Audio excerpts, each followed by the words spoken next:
Hello friends, नमस्ते।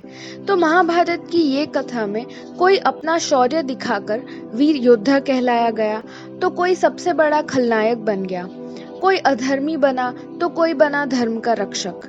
लेकिन इन सब में एक किरदार ऐसा भी है जो अपने कर्मों की सजा आज तक भोग रहा है।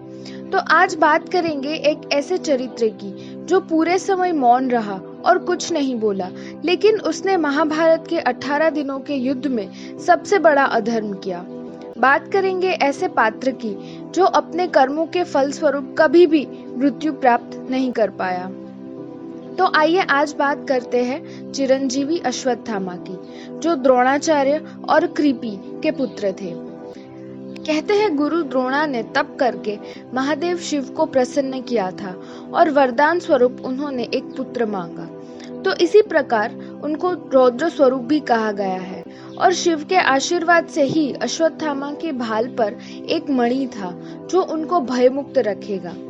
और कहते हैं जब अश्वत्थामा का जन्म हुआ तो वो एक घोड़े की तरह रोए थे और इसी प्रकार उनका नाम अश्वत्थामा रखा गया।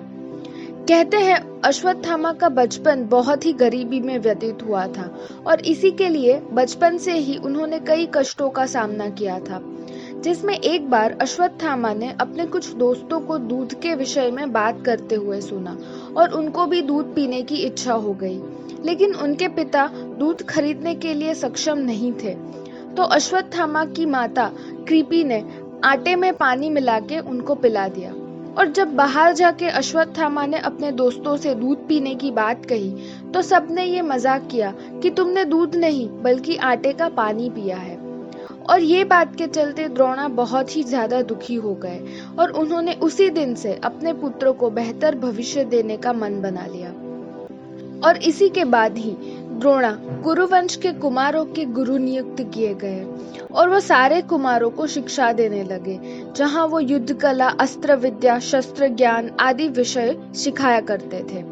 कहते हैं गुरु द्रोणा अर्जुन को अपना सबसे अच्छा शिष्य मानते थे और उसको ही सबसे श्रेष्ठ धनुर्धर भी बनाना चाहते थे। वहीं से अश्वत्थामा अपनी स्पर्धा अर्जुन से करने लगे और हमेशा अर्जुन को हराने के विषय में सोचने लगे, क्योंकि उन्हीं के पिता उनके विषय में कुछ नहीं कहते थे और हमेशा अर्जुन की ही बातें किया करते थे और मन में ही उनको अर्जुन और पांडवों के प्रति नफरत हो गई थी। और ये नफरत जो उनके मन में पल रही थी उसने मानसिक रूप से अश्वत्थामा को विकृत कर दिया। और क्योंकि कौरव भी पांडव को पसंद नहीं करते थे तो अश्वत्थामा की दुर्योधन से भी बड़ी अच्छी दोस्ती हो गई। और उनके पिता द्रोणा ने उनको एक दिव्य अस्त्र सिखाया था जिसमें से एक ब्रह्मास्त्र भी था और अर्जुन के अलावा अश्वत्थामा भी ये अस्त्र जानते थे।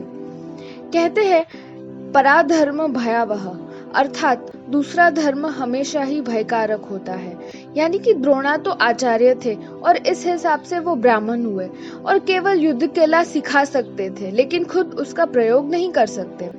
लेकिन बावजूद इसके कि वो एक ब्राह्मण थे, लेकिन कुरुवंश से वफादार रहने के चलते और अपने पुत्र अश्वत्थामा का भविष्य सुरक्षित करने के लिए वो दुर्योधन के साथ जुड़े और अपने ही प्रिय शिष्य के खिलाफ शस्त्र उठाए।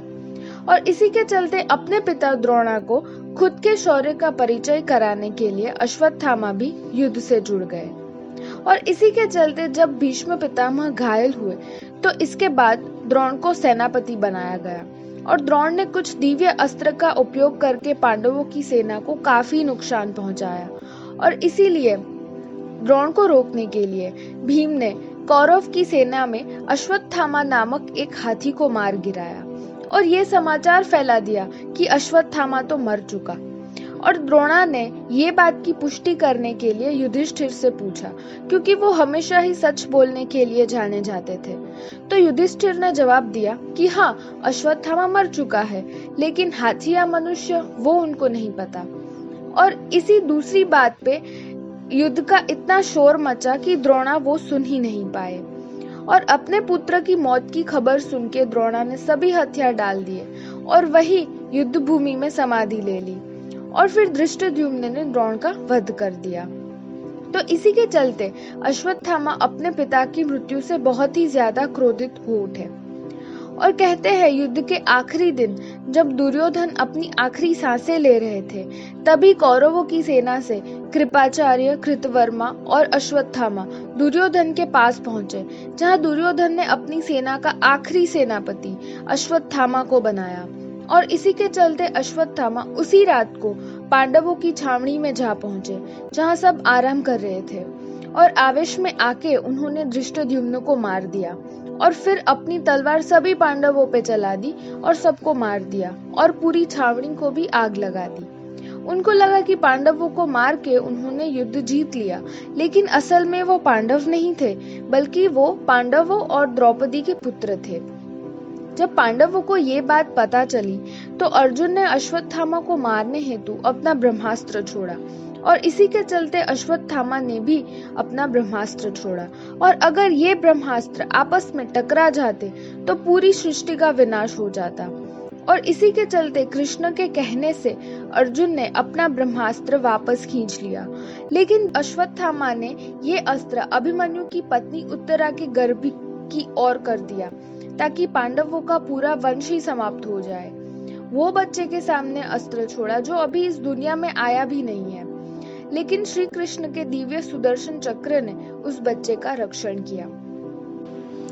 और यही सबसे बड़ा अधर्म बना, क्योंकि ये युद्ध के नियम के भी खिलाफ था और साथ ही में एक विकृत मानसिकता का परिचय था। महाभारत का युद्ध 18 दिनों तक चला, जहां अश्वत्थामा के द्वारा किया गया ये काम सबसे बड़ा अधर्म बन गया।